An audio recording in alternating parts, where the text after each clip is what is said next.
with Jerome Reuter of Rome. Rome was a band that's founded in 2005 in Luxembourg, and welcome to the show, Jerome. Hello, thank you. It's great to have you here, and so far we're off to a great start here on the Wave Gothic Treff, and I'm looking forward to your show that's coming up in just a few minutes. Yes, I think we're on in about half an hour.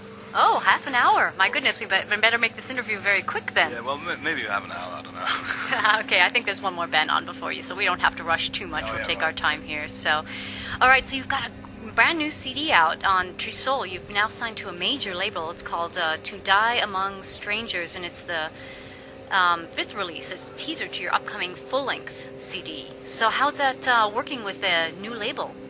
Very good so far. I mean, we just joined like a couple of months ago, and so far everything's been really, really fine. I mean, it's not a major label really, but it's a major goth label, I guess. But major enough for our scene, I suppose. Yes, definitely. I don't think there is more major than Trisol right now. All right.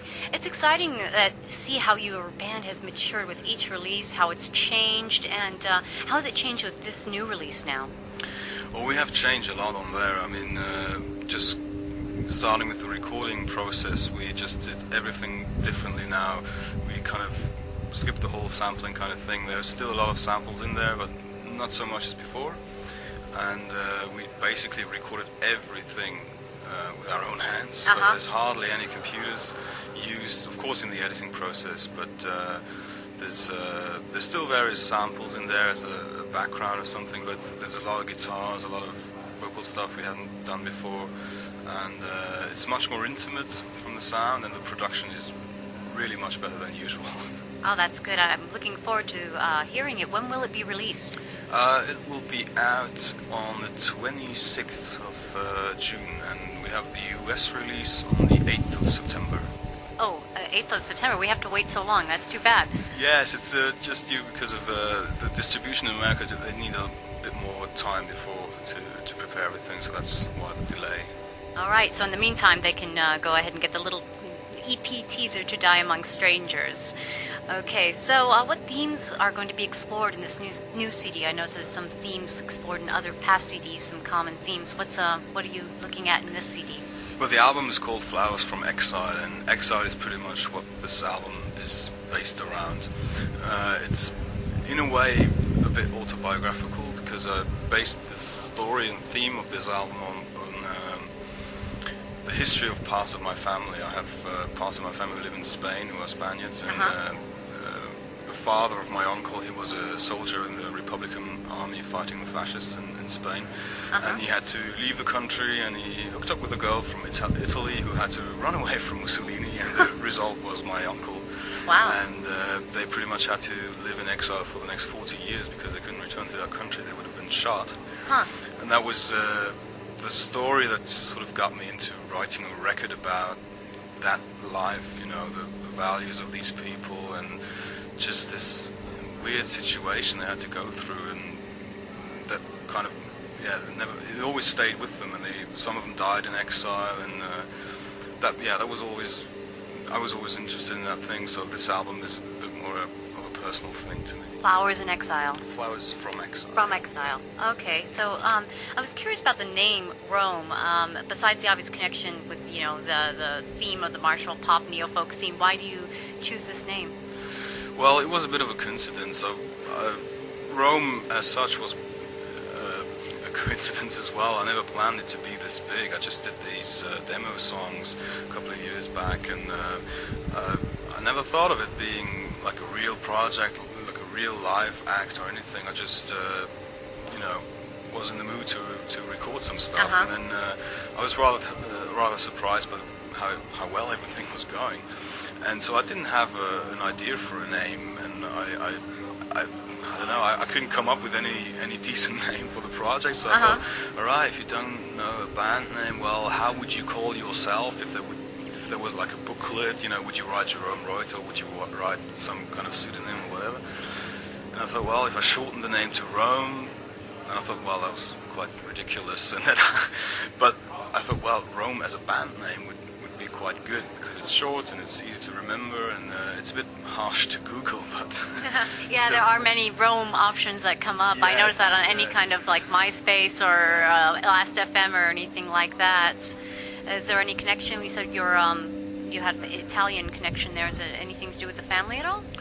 Not really, no. I mean, it's just Rome being sort of the first capital of Europe fits the music and all the historical content. You know, that's all.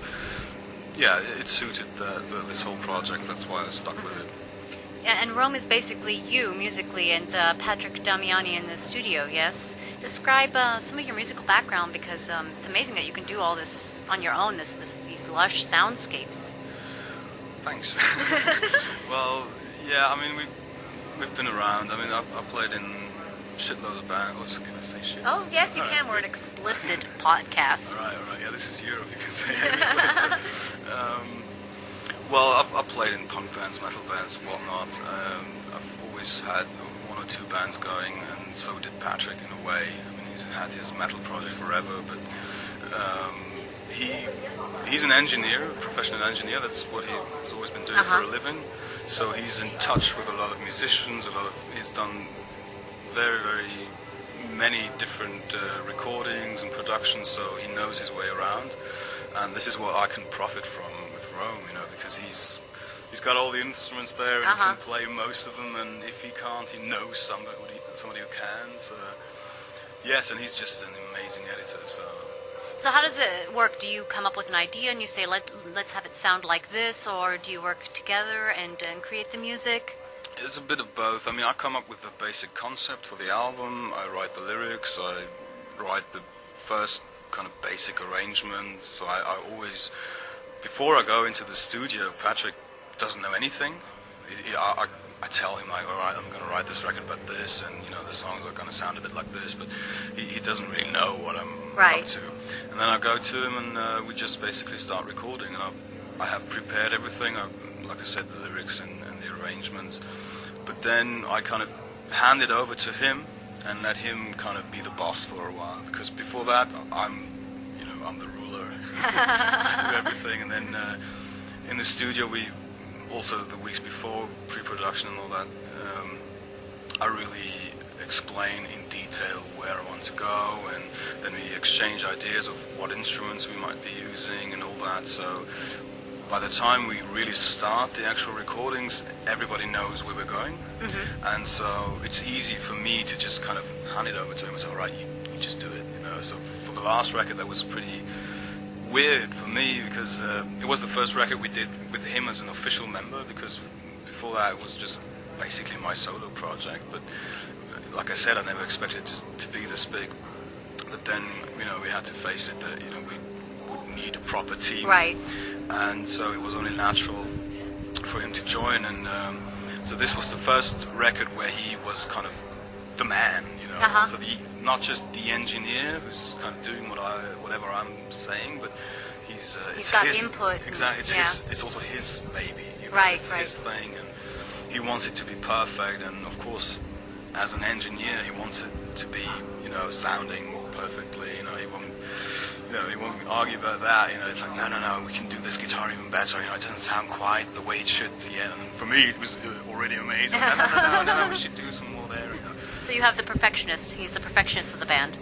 Well, we are two perfectionists, actually. I mean, I'm the perfectionist when it comes to the concept and lyrics and what I want to say and how, you know, artwork, I don't know, all those things. But he's the perfectionist when it comes to the actual production. And so that's also why I can kind of relax. All right, he'll do it. You know? And I'm always there to kind of check. But basically, for the last record, I watched a lot of movies in the studio. Oh, really? Because I was just lying in the back on the couch and with my laptop and the headphones on. I watched some movies. And sometimes I would jump out and say, oh, I got this great sample now, you know.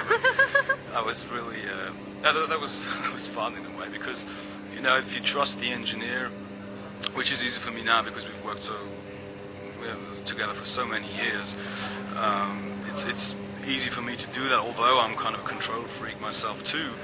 But since I know that he really knows what he's doing and that it's no use arguing, because if an engineer is working on something, you know, he might be locked up in a room working on the sound of a hi-hat for hours and hours and hours, and you just don't know what the hell he's doing. You know? But, you know, in but the end, result is, when you hear the result, you say, yeah, okay, now I know why you spent half a day. So you just trust him after a